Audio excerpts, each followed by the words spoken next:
विभूति जी, अब हम जियोपॉलिटिक्स से मूव कर चुके हैं। लिसन अबाउट संक्रांत जी ने जो दो तीन बातें कही बहुत ही महत्वपूर्ण है। जैसे उन्होंने कहा कि ये इस्लामिस्ट और लेफ्टिस्ट ये किस मामले को लेकर के जुड़े हैं एक साथ, क्योंकि theologically principles wise wisdom wise they don't come together at all. Leftists don't believe in religion and they are teaming up with a very fanatic religion. Leftists, talk about LGBTQ and all kinds of divisions in the society which exist. Islam doesn't accept anybody of LGBTQ. So ये दोनों क्यों जुड़े हैं, इस बात को हमें समझना पड़ेगा। दो चीजें हैं इसमें जो दो व्यक्ति विशेष जो थे हमारे शो में, उन लोगों ने ये चर्चा की थी। एक तो असरा नुमानी है, दूसरा बबोनिस है, प्रोफेसर बबोनिस। उन्होंने ये बड़ी क्लियरली कहा था कि this woke army aided and abetted by what I call James Bond megalomaniac billionaires who want the world according to their own ambition. They are using these people because they know that we Sanatanis are the common enemy. They have established that factor. The science and technology and the knowledge and wisdom that we have is the reason why they are against us. This is a very profound statement made there. They are against Hindus. They have united to destroy us. कि पहले उसको खत्म करो, फिर हम अपने बाद में संभाल लेंगे मामला. That's the principal motive for them coming together. Second, we are all democracies. Now, why are they active? The second point which Sankranti said, I'm elaborating on that. Second point is that they are all united on one factor, that exploit the element of freedom that exists in every democratic society. So, what is their gameplay? Vote bank politics, you know it. I don't need to elaborate on that. Violence on the street, at the drop of a hat, they are out on the street doing violence and claim victimhood because you are responsible for their problems. They are not. We have to kind of sometimes, somewhere along the line, learn to counter it. If we don't, then we are as a community, we will be dead. This is a very important point. As somebody said, the problem with Hindus and we Sanatanis is, हम सबके problem के बारे में पहले सोचते हैं, अपने problem के बारे में बाद में. वो अपने प्रॉब्लम के बारे में पहले सोचते हैं, सबका प्रॉब्लम बाद में. You see the ideological clash in the philosophies that we live in? That's the issue that is very important. Insofar as Musk is concerned, I'm not thinking that he is God, not at all. But one thing is definitely true, that that man spent $44 billion of his own to take over Twitter, without which the right of center people would have had no platform. Think about it from that perspective. What is he doing? He is raising issues. He is not talking about anything else. He is talking about the freedom. He is talking about the issues, and let's talk about it. Why not? Today we have a platform. So did Keith Starmer did the right thing? He was the investigative guy. Did nothing. Sadiq Khan, who is the mayor of London, keeps saying, "Oh, Trump will come. My life will be in danger. He will target us." No, he is not after you. Don't matter to him. You are just a mayor of a town. That's simple as that. He is trying to politically equate himself to the president of America because he has prime ministerial ambitions. So understand the political gameplay that is going on. You have known about it. We all know that before the US elections were happening, Labour Party had sent 100 people to campaign for Kamala Harris. This was all over the media. Elon Musk is raising that issue. Isn't it election interference? And believe it or not, I'm happy Elon Musk, after as many days, talked about it because I said it in my short take, in my show, as well as on a Twitter, perhaps, if I recall correctly, that this is a direct interference in American elections, that Labour Party, the ruling party of UK, is sending a senior woman leader of their party to campaign for Kamala Harris. Isn't that taking a side? And the same Democratic Party were very upset with Modi when Modi has said, "Ab ki baar Trump sarkar in 2020." Think about it, how the duplicitous behavior, दोगलापन उनका कैसे चलता है. अब आप देखिए दूसरी बात. This is important to say this here. EU के चीफ ने कहा है कि दिस इज इंटरफेरेंस. मैं पूछ रहा हूं सवाल आपसे ये बात when UK interferes in India's and American or any other country's internal matters, that's freedom of speech. And if I say something about the grooming gang, it is I'm interfering or I'm being Islamophobic. What kind of a दोगलापन is that? Think about it from that point of view. So EU के बहुत बड़े प्रवक्ता ने कहा है कि हम जो है AFD को जर्मनी में नहीं आने देंगे, और जिस तरह से हमने रोमानिया की इलेक्शन को बर्खास्त कर दिया, हम जर्मनी के इलेक्शन को भी बर्खास्त कर देंगे। ये तानाशाही नहीं है तो और क्या है साहब? डेमोक्रेसी गए गड्ढे में, मैं, मेरा और हमारा, बस वही हमारा रूल है। This is something like freedom for me, not for thee. And that's what you and I have to oppose. And I'm grateful to Elon Musk. आप उसको पागल कहें, मोरॉन कहें, लोगों ने बहुत तरह से डिफाइन किया है। मैं कहता हूं कि बंदे ने आज हम आपको आवाज दी है। हमारे आपके शोज को YouTube सेंसर करता है, you know, but today Twitter is a platform where you can't be censored. You are, you know, algorithm game होगा, केसेस होते हैं, मैं उसके बारे में डंके की चोट पे नहीं कह सकता हूं, लेकिन आज हमें एक प्लेटफॉर्म है जो एलॉन मस्क बोल रहा है। तो ये जो फ्रीडम ऑफ स्पीच की बात है, ये फ्रीडम ऑफ स्पीच हम सबों के लिए बराबर होनी चाहिए। That's the issue. अब आया ना फेसबुक का बंदा जकरबर्ग, उसने बोला ना कि हम भी अपना फैक्ट चेकर बंद करेंगे, हमने बहुत सहा है इन सब चीजों को, बाइडेन एडमिनिस्ट्रेशन ने ये कहा, उन्होंने इस तरह से हमें प्रेशर किया। ये बातें क्या आपको पता होती? नहीं होती। तो इस बात को समझ लीजिए कि मोदी जी बच गए 2024 के इलेक्शन में। नहीं तो मोदी जी, और मैंने हमेशा कहा हुआ है कि these two prominent democracies of the world are the two democracies where the left, Islamists, Marxists, liberals, George Soros type billionaires, they are all out to dismantle America and India, because if these two prominent democracies get shaken up, they conquer the whole world. That's what I'm saying. Thank you, Alon. देश कपूर जी बड़ा बेसब्री से बोल रहे हैं, बोलना है please Kapoor जी। नहीं, ऐसा कुछ नहीं है। मैं तो वो दोनों इतना बढ़िया बोल रहे थे कि वो सुन ही रहा था। मतलब for me it was like very instructive.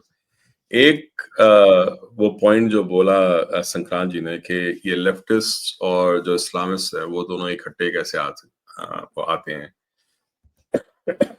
इसका एक्चुअली मैं काफी देर से मैं इसका रिसर्च कर रहा था। तो अल्टीमेटली जो मेरे को समझ में आया वो ये था कि ये सब जो प्ले शुरू हुआ था अराउंड 1920s में, जब बोल्शेविक्स जो थे वो सोवियत यूनियन में चर्च को हटा के कम्युनिस्ट मूवमेंट ला रहे थे।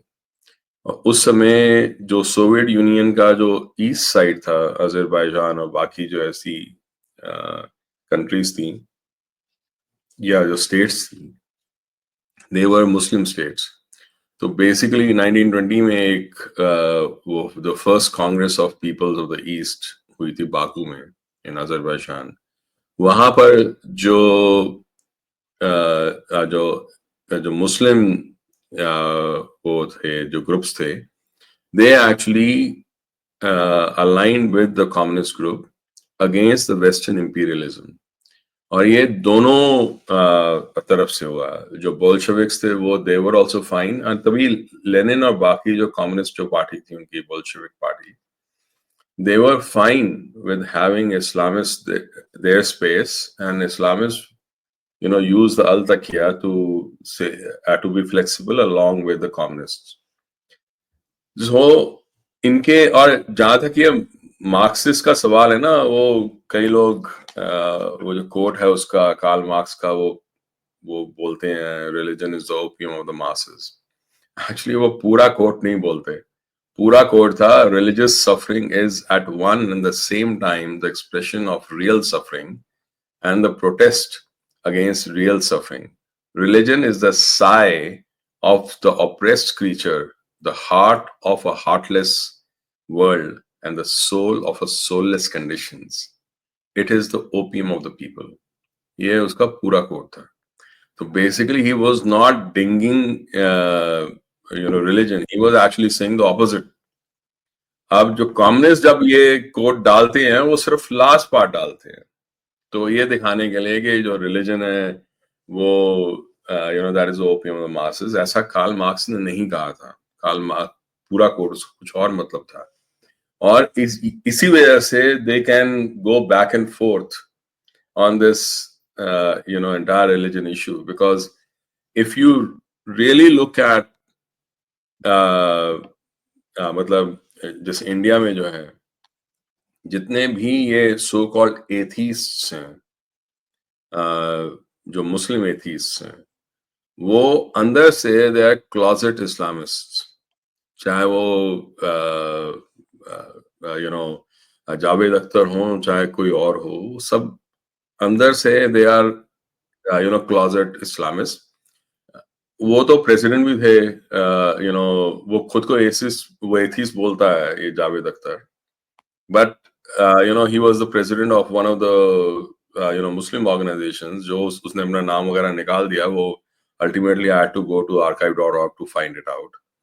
And all, like, if you really look at the entire mission statement, it was against RSS and the Hindu organizations, which is a very clever way to to camouflage the Hindu hate. But ऐसे ही है उनका, like वहां चला रहा है। तो जो तो मुस्लिम कम्युनिस्ट हैं वो इस्लाम के खिलाफ नहीं है, जो हिंदू बैकग्राउंड से बने हुए वो कम्युनिस्ट हैं, they are against Hinduism but they are not against Islam. This is a very strange thing. So people would ask why is that so. मतलब अगर हम even people like Balraj Sahni और ऐसे लोगों को ले लें जो वहां थे इप्टा वगैरह में, they were always against the Hindu expression, the Hindu civilization, but never against Islam or Islamic civilization, or like what was done like by the Islamic invaders in India. और ये आज तक चलता आ रहा है। वो इसलिए है क्योंकि जो सीड्स जो वो क्योंकि जो कम्युनिस्ट मूवमेंट जब इंडिया में आई थी, वो आई एक्चुअली स्टार्टिंग में रशिया के थ्रू थी, बाद में वो रशिया और चाइना का दोनों को हुआ, और उसके बाद like I think around in the late 1960s ये जो सीपीआई और सीपीआईएम है, उन दोनों के बीच में तकरार हुई थी। बट बेसिकली उसका जो सीड्स हैं ऑफ दैट आइडियोलॉजी, वो वहां से आते हैं। इनफैक्ट बहुत लोगों को शायद नहीं पता होगा कि मुस्लिम ब्रदरहुड का जो नींव रखी गई, लाइक एक्चुअली जो नाजीज ने रखी थी, हिटलर ने, वो इसीलिए रखी थी because he wanted to use the Muslims within the Soviet states against the Russians. तो उसने एक मुस्लिम ब्रदरहुड बनाई, और एक वो कहते हैं the first mosque in Munich, तो वहां वो बनाया गया जहां पर इनको इकट्ठा किया गया और यूज किया गया, और बाद में आगे ये मुस्लिम ब्रदरहुड जो है वो आगे चली। अब ये वो दोनों को ऐसा लगा, कम्युनिस्ट को भी ऐसा लगा और नाजीज को भी ऐसा लगा कि हम इनको यूज कर सकते हैं।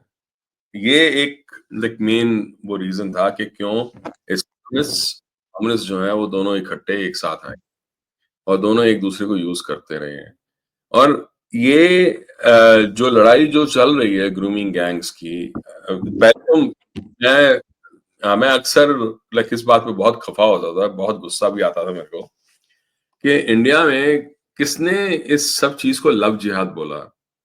क्योंकि लव जिहाद का जो टर्म है उसको ट्रैश करना, काउंटर करना बड़ा आसान था, पर ग्रूमिंग गैंग्स को अगर हम यूज करते तो वो बेटर रहता, क्योंकि ये तो वो टॉमी रॉबिन्सन है जिसने ये चीज बाहर निकाल दी कि लव जिहाद भी वही है और ग्रूमिंग गैंग्स भी वही है, बट लोगों को नहीं पता था वहां वेस्ट में। और अगर कोई रिसर्च कर रहा हो ग्रूमिंग के बारे में, of all the grooming crimes, India का जो वास्ट जो एक प्रेसिडेंस है ऑफ क्राइम्स, वो तो आएगा ही नहीं, बिकॉज कोई उसको ग्रूमिंग कहता ही नहीं था, सब उसको लव जिहाद बोलते थे। ये तो अभी रिसेंटली अगर देखें तो वो नुपुर शर्मा जो है ऑप इंडिया की, अगर वो ना वो बोलती, so I don't think there were a whole lot of people who were even like discussing this. तो ये इसको अंडरस्टैंड करना बड़ा जरूरी है कि ये एक मेंटालिटी है। अगर आप ध्यान से देखें, लाइक ये बात मैं जब मैं लिख रहा था ग्रूमिंग गैंग के बारे में, तब भी मैं ये सोच रहा था, अगर हम इंडिया के अंदर जो ग्रूमिंग और जिहाद या लव जिहाद जो भी है, अगर उसको देखें तो हमें साफ दिखाई देगा कि उसके ताने बाने जाके पाकिस्तान की जो मॉस्क्स हैं और पाकिस्तान के जो वो जमात इस्लामी और जो बाकी जो ऑर्गेनाइजेशन उनके साथ जाके जुड़ते हैं, और वो किसके साथ काम करते हैं वो सबको पता है, ISI and the other such organization. वहां दूसरी तरफ अगर हम देखें तो यूके में और बाकी लाइक यूरोप में जितने ऐसे गैंग्स हैं वो प्रिडोमिनेंटली पाकिस्तानी मुस्लिम गैंग्स हैं। तो ये कोइंसिडेंस है क्या कि underlying perpetrators on a mass scale, not just small industrial scale. In fact एक इंडिया टुडे की वो डॉक्यूमेंट्री थी, उसने तो बल्कि कहा था कि देयर इज वो लव जिहाद फैक्ट्री बनी हुई है लाइक इंडिया में। तो वहां भी वो फैक्ट्री है, यूके में भी और यूरोप में भी, वहां भी इंडस्ट्रियल स्केल काम चल रहा है और इंडिया में भी इंडस्ट्रियल स्केल काम चल रहा था। एंड परपेट्रेटर्स जो परपेट्रेटर्स थे वो एक ही हैं। ये कोइंसिडेंस है क्या? The thing is that people have not really looked at this whole thing in a serious manner. They should have. इसको अगर आप रिलीजन के साथ नहीं जोड़ना चाहते, अभी ना जोड़ो उसको। क्राइम समझ के कम से कम उसको ढंग से एनालाइज करो, क्योंकि लाखों लाखों वो लड़कियां और बच्चे वो खराब हुए हैं इसमें। तो ये हम भी लाइक बच नहीं पाएंगे लाइक इससे इंडिया में भी, क्योंकि अगर वो साफ बच के निकल गए और जो निकलते रहे हैं, इसलिए इंडिया में भी लाइक उनको दबोचना, उनको क्या कहते हैं, इंडाइट करना और उनको वो पीछे डालना लाइक जेल के अंदर, वो उतना ही मुश्किल होता चला जा रहा है। तो this is actually a global fight which we really need to focus on. So I think and this will actually lead to the destruction of the fabric of Western societies. India की society वो काफी क्या कह सकते हैं, flexible है। हमने अब तक सहा है और हैंडल कर लिया है जैसे भी कर सकते थे, पर ये वेस्टर्न सोसाइटी इस चीज को हैंडल नहीं कर पाएगी। तो क्लैश ऑफ सिविलाइजेशन जो हम बोलते थे सैमुअल हंटिंगटन का, वो तो हमें साफ दिखाई दे रहा है और ये आगे बढ़ता चला जाएगा। संक्रांत जी नहीं, काफी ग्राउंड हमने कवर किया। इसमें मेरे को ये लग रहा है कि जैसे कि आप कह रहे थे ना कि उनके साथ क्या हो रहा है, हमारे को क्या परवाह है। वो एक बात उसकी सही भी है, उनके कर्म का वो भुगत रहे हैं। लेकिन जैसे देश जी कह रहे हैं, ये एक्चुअली ग्लोबल इशू है और this is going to we are going to see how it all plays out over the next few years and decades. But in term, I think right now the Islamic groups are the only ones that are very strategically expanding across the West, across Europe, and definitely with plans across the rest of the world. तो उसका दुनिया के ऊपर क्या प्रभाव पड़ेगा और क्या बैकलैश होगा, किस प्रकार का होगा। जैसे ये अभी ये जो ग्रूमिंग गैंग्स का इशू है, इसके अंदर normally they've been associating these with Asian gangs. Now उसके बाद उसको साउथ एशियन नैरो किया, और मैं साउथ एशियन टर्म के बारे में पहले भी बहुत ऑब्जेक्ट कर चुका हूँ। साउथ एशियन के बारे में मैंने लिखा था कि South Asian is the term to bury Pakistani crimes and Indian achievements. तो दोनों को बरी करने का तरीका है कि आप उसको साउथ एशियन बोल दो। तो जो हमारा इमिग्रेंट बैकलैश यूएस में है, उसका एक पक्ष ये यूके में भी नजर आ रहा है, और it is not clear where people will able to distinguish कि ये पाकिस्तानी है वर्सेस इंडियन है in terms of who is doing the crimes. So I don't think we can be naive about it and say कि चलो जो हो रहा है वो होने दो. वो हमारे पे किसी ना किसी तरह का प्रभाव उसका पड़ेगा ही पड़ेगा जब तक हम इसके बारे में सतर्क नहीं होंगे. तो अगला अगला विषय भी कोई उठाना चाहे तो उठा सकते हैं. मे बी इसके बारे में हमारी अलग से चर्चा और हो जाएगी ग्रूमिंग वगैरह और उसके बारे में. लेकिन मुझे लगता है कि ये हमारे लिए महत्वपूर्ण है. इसको हम दरकिनार नहीं कर सकते इसको. एक्चुअली बहुत अच्छे पॉइंट्स सबने रखे हैं और 450 लोग देख रहे हैं. So please do like, share, subscribe और हमारे कोर्सेज में जुड़िए ताकि आप बेटर हिंदू बने, बेटर धार्मिक पर्सन बने. Throughout the week we है मंडे थ्रू संडे, और हमारे कम्युनिटी नोट्स में उसका अनाउंसमेंट आता रहता है.